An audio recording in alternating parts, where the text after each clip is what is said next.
This example is somewhat similar to the last, except albeit a little less complicated. Hopefully gave it a try, because it can be done using the exact same trick that we discussed in the last example, or you can just use the power rule after you use the trick that we discussed in the last example. So the idea here is we don't have a product, we have a quotient. We have a ratio. So we want to turn this into a product simply by manipulating our fractional powers, or our powers in the denominator. So how do we do that? The idea is to get this thing up top somehow. So to do that, you simply bring it up top and negate the exponent and multiply by everything that is on top. If it doesn't have a parentheses already, give it parentheses. I'm a parentheses fiend. All right, so that's one thing you can do. All right, that's the trick. That's the gimmick.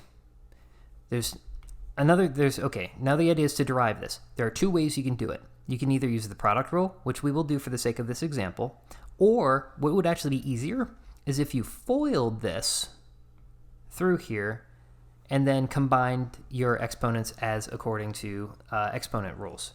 Then you can just use the power rule and it'd be pretty straightforward. And you will get the same thing as if you use the product rule. But for the sake of this example, and since we're working on product rule problems, we're just going to use the product rule. Always do things in the easiest way possible, unless you're teaching. So how do we do this? Derive the first. So what does that equal to? You bring down the minus 1/2,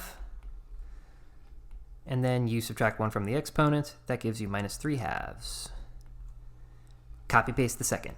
So you have x squared plus 3x minus 1 plus, okay, leave the first alone. I feel like I say okay a lot. I'm sorry about that. Just a filler word.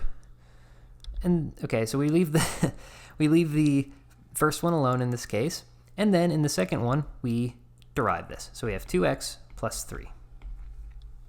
And that's done. So basically we took a quotient rule, or a quotient, and we turned it into a product so that we could apply the product rule. Sound good? So this is your final answer at this point. Yes, you could algebraically simplify it. I'm not going to. You probably aren't going to. So we'll just finish it up right there.